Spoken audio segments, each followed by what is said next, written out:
Hey guys! Magandang gabi! Welcome back po dito sa Gandara SRU channel for Showbiz Update. Andito na naman nga po akong muli nagbabalik. Ang nagmamaganda ninyong kachismosang Kim Pao, wala na nga pong iba, si Gandara, upang magatid sa inyo ng latest update and fresh happenings patungkol kina Kim Chiu and Paolo Avellino. And para nga po sa gabing ito, so ayan ang tatalakayin natin pag-uusapan ay ang My Love Will Make You Disappear na bonggang-bongga. Number 1 ba naman? Grabe naman nga yun. So, ayan, mga updates patungkol po sa Kim Pao. Isa rin po sa ating pag-uusapan yan. Pero bago po ang lahat sa mga hindi pa nakaka-subscribe dito sa ating channel, paki-click lang po tayo na subscribe button natin at notification bell na nandyan sa baba para mag-updated po kayo at ma-notify tuwing may bago po tayong chika at balita hinggil sa Kim Pao. Basta mga balita po na may kinalaman kina Kim Chiu and Paolo Avellino, sagot na natin yan. Ayan, para gusto nyong maging updated, paki-click lang po yan. Pero ito na nga guys, simulan na natin ang ating update. Grabehan naman talaga. Grabe tong July na to. Simula nung July 1, pagpasok pa lang po ng July 1, ang ganda na ng bungad Then, nagtutuloy-tuloy. So, grabe. Thank you so much, July. Napakabait mo sa amin. And, July 9 pa lang po, trending na ang My Love Will Make You Disappear. Sa X, diba? A day before, trending na ang My Love Will Make You Disappear. Pati po ang linlang on Netflix trending. Pero wag ka, first day pa lamang, grabe naman talagang ang dami pong nanood ng My Love Will Make You Disappear. Ang dami pong nag-abang, ang daming mukhang ang dami pong hindi pa nakakapanood nito or maaring gustong paulit-ulitin. Kagaya ko na gustong paulit-ulitin kasi napakaganda naman talagang tunay. Hindi ka naman talaga mabibigo dito. And now, July 11, guys, ito yung balita. Grabe, agad-agad number 1. I can't imagine yung saya nila Kim and Paolo dito, no? So, ayan nga, may Love Will Make You Disappear movie chart in multiple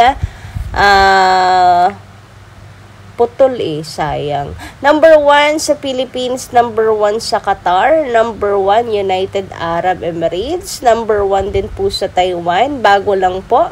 Number 4 sa Kuwait, number 4 sa Bahrain, number 5 sa Hong Kong, number 6 sa Singapore. Grabe naman talaga yon. Thank you so much nga. Ika po ni Kim Chiu dito, ni-repost po yan ni Kimi. Ayan, nakatagpo si Paolo Avellino dito, ang Star Cinema. Siyempre, ang kanila pong direktor na si Direk Chad Vidanes. So, ayan, grabe naman nga. Nakakatuwa, nakakataba ng puso ang Kim Pao, talagang umaarangkadang tunay. Ang dami number 1 ang Kim Pao. So, meron pang pahabol. Ika ni Kim Chiu. There's more. Saudi Arabia has been added to the list. And the number 1 din po sa Saudi Arabia. Grabe naman talaga kalakas ang Kim Pao. And ayan nga, of course, as expected, balita po naman agad ng mga articles yan. Siyempre, Kim Pao streaming success. My Love Will Make You Disappear tops Netflix charts. Ay, bongga kaday talaga. The film My Love Will Make You Disappear starring Kim Chiu and Paolo Avellino has become a global hit, debuting at number 1 on Netflix in the Philippines, UAE, Qatar, and ranking high in other regions like Kuwait, Bahrain, Hong Kong, and Singapore. Simultaneously, their TV series Linlang, Desit, maintains a strong presence at number 3 on Netflix. TV show charts in the Philippines. This success underscores the duo's popularity and the broad appeal of their projects across various streaming platforms. platforms. Ang napakalakas talaga po ng Kim Pao, mula pong talaga kupas. Ayan, thank you so much, huy, kasi simula lang po kahapon, July 10, ngayon July 11, eto yung balita. Thank you so much, July, talagang siyang tunay. Dire-diretso po ang magagandang balita talaga mula nung pumasok ang July. Ay, favorite man ko na ang July, guys. Ay, kayo bansin niyo rin ba? Simula, di ba, July 1 pa lang, ganda ng balita, sabi natin sana magtuloy-tuloy, and eto na yon, di ba, nagkaroon pa ng event ang Kim Pao, then eto, pinapalabas po Linlang, at My Love Will Make You Disappear sa Netflix. Bongga talaga. Then, ayun nga, di ba, ichinika na ang tungkol po sa The Alibi na project po nila Kim and Paolo, na isa rin po sa hindi na makapaghantay ang mga fans na panoorin ito. Bongga talaga, guys. Sobrang thank you. Huy, number 1 po tayo. Trending yan.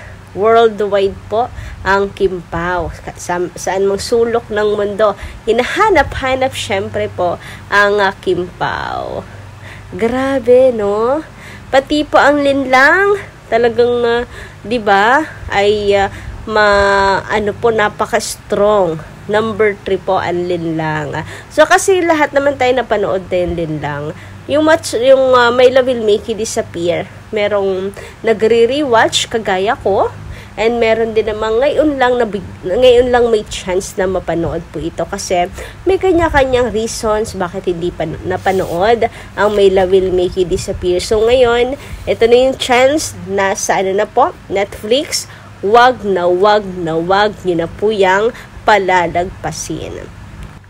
Kung humakot din man po ulit ng award, kung humakot din po ng award din itong My Love Will Make You Disappear, hindi na po ako magtataka, guys. Ayan, ginagalaw na naman po ng Kim Pao ang baso.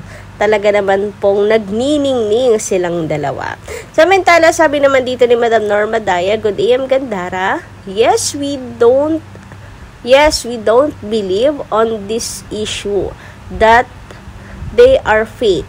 Wow naman, Gandara, bakit inggit sila kay Kimi? Wala ba silang nakikita na ibang artista? Anyway, hindi nila mababatak pababa si Kimi. Remember, Kimi, kalaban mo, mga bashers, wala na kayong magawa. Si Kimi na lang nakikita nyo. Wait for your karma. Kasi the more you bash, the more blessings to come. God bless you both. So, yun na lang ipagpasalamat natin sa mga bashers. Kasi okay rin naman na may mga bashers sila Kim and Paolo. Alam din naman natin, sila Kim and Paolo, sanay na rin sila eh.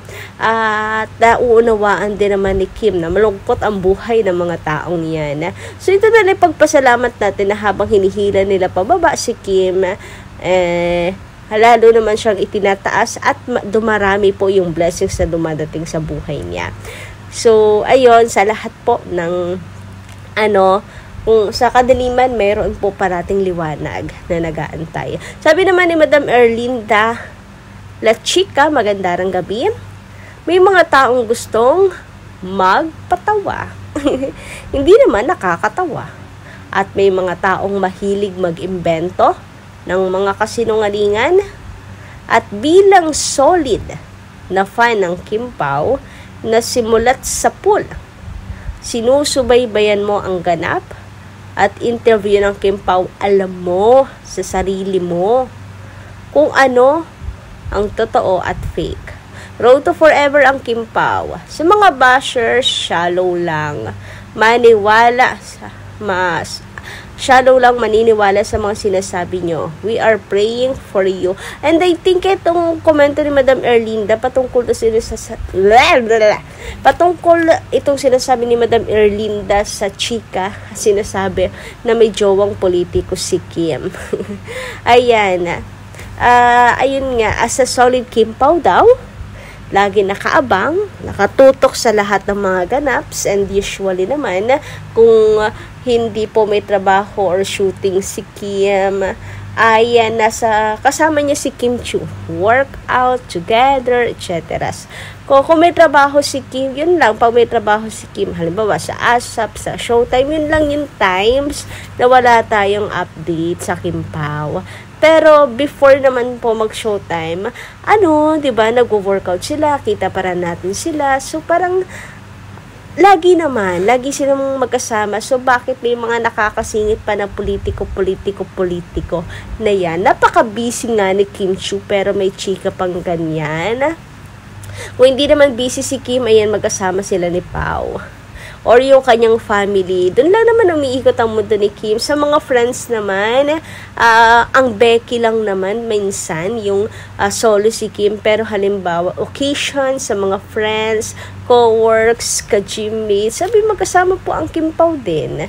So, Kim Pao lang lagi ang magkasama. So, hindi ko maintindihan bakit nasingit pa din nga yung politiko na yan. Anyway, ayun nga, may mga nagpapatawa naman daw talaga na hindi naman nakakatawa. Ay, nako, buhay. Anyway, hanggang dito lang muna ating update. Thank you so much po sa inyong pakikinig. Kita-kits po tayo na lamang po sa atin pong mga susunod pang chika patungkol sa Kim Pao. Maraming pong salamat.